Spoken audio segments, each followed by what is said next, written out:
Assalamualaikum warahmatullahi wabarakatuh. Apa kabar Ananda semuanya? Semoga Ananda dan kita semua sehat selalu dan senantiasa dalam lindungan Allah Subhanahu wa Ta'ala. Baiklah, sebelum kita mulai pembelajaran kita pada hari ini, alangkah baiknya kita berdoa terlebih dahulu. Nah, pada hari ini kita akan belajar tentang tema 5, subtema 3, jaring-jaring makanan. Hubungan rantai makanan dengan jaring-jaring makanan. Pada minggu lalu, kita telah membahas tentang rantai makanan. Masih ingatkah kamu apa itu rantai makanan? Rantai makanan merupakan urutan proses memakan dan dimakan antar makhluk hidup di dalam suatu ekosistem. Di dalam rantai makanan tersebut, terdapat beberapa peran, antara lain produsen, konsumen, dan pengurai.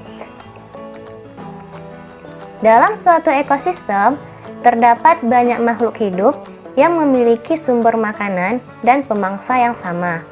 Oleh sebab itu, di dalam sebuah ekosistem dapat terbentuk lebih dari satu rantai makanan yang saling berhubungan satu sama lain. Kumpulan beberapa rantai makanan tersebut di dalam suatu ekosistem dinamakan jaring-jaring makanan. Nah, minggu lalu kita telah membahas tentang rantai makanan. Jadi, kumpulan dari beberapa rantai makanan itulah yang disebut dengan jaring-jaring makanan. Jaring-jaring makanan dalam sebuah ekosistem berfungsi untuk menggambarkan hubungan interaksi antara makhluk hidup. Sebagai contohnya, pada ekosistem sawah, rumput tidak hanya dimakan oleh tikus, tetapi juga belalang. Belalang juga bisa dimakan oleh katak atau ayam. Nah, untuk lebih jelasnya, perhatikan contoh jaring-jaring makanan berikut di ekosistem sawah. Jaring-jaring berikut ini ada 18 rantai makanan yang saling berhubungan satu sama lainnya.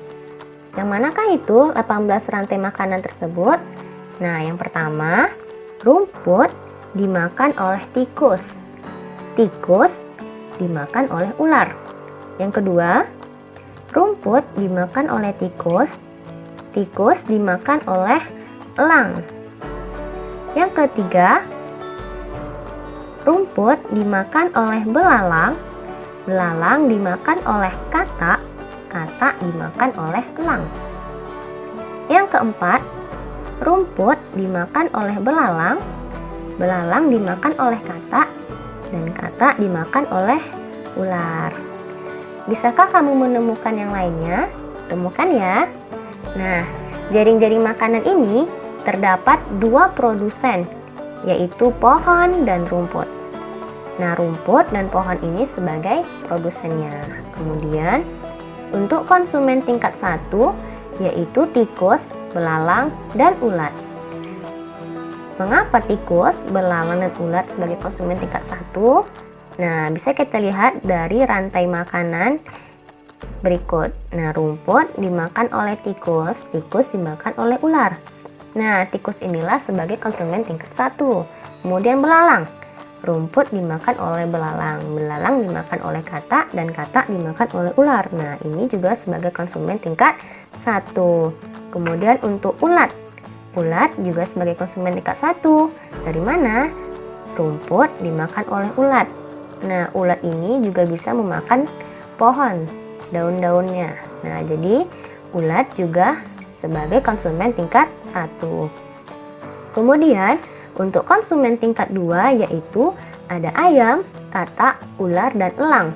Nah, ayam mengapa dia sebagai konsumen tingkat 2? Ayo kita lihat bersama-sama. Rumput dimakan oleh ulat. Ulat dimakan oleh ayam. Nah, oleh karena itu ayam sebagai konsumen tingkat 2. Kemudian katak. Nah, untuk katak bisa kita lihat dari rumput dimakan oleh belalang, belalang dimakan oleh katak, katak dimakan oleh ular. Nah, oleh karena itu katak juga berperan sebagai konsumen tingkat 2. Ular dan elang juga bisa sebagai konsumen tingkat 2. Dari mana dapat kita lihat? Dari sini, rumput dimakan oleh tikus. Nah, tikus dimakan oleh ular. Kemudian rumput dimakan oleh tikus, tikus dimakan oleh elang. Nah, oleh karena itu, ular dan elang bisa berperan sebagai konsumen tingkat 2. Untuk konsumen tingkat 3, yaitu ular dan elang. Bisa kita lihat dari rumput dimakan oleh belalang, belalang dimakan oleh katak, katak dimakan oleh elang.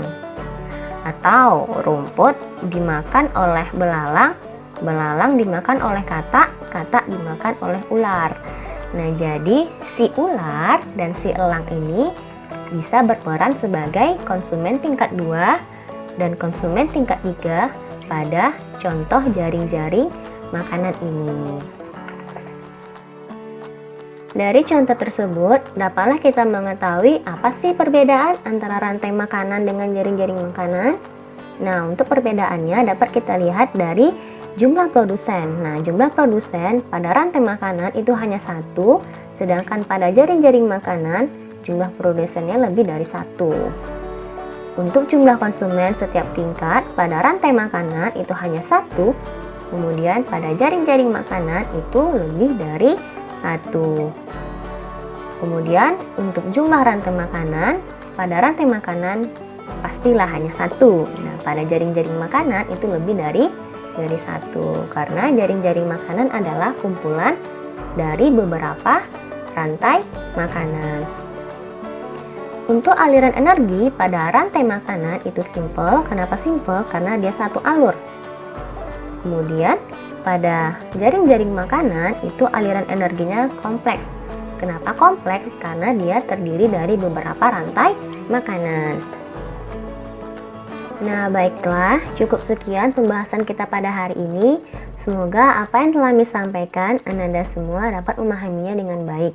Jika ada yang kurang mengerti, bisa tanya Miss langsung ya, oke? Nah, untuk tugasnya, agar kamu memahami apa yang telah Miss sampaikan bersama temanmu atau dengan orang tuamu, buatlah sebuah jaring-jaring makanan di kertas karton. Nah, untuk contohnya dapat kamu lihat seperti ini. Bebas ya, tidak harus sesuai dengan ini hanya sebagai contohnya saja. Oke? Wassalamualaikum warahmatullahi wabarakatuh. See you.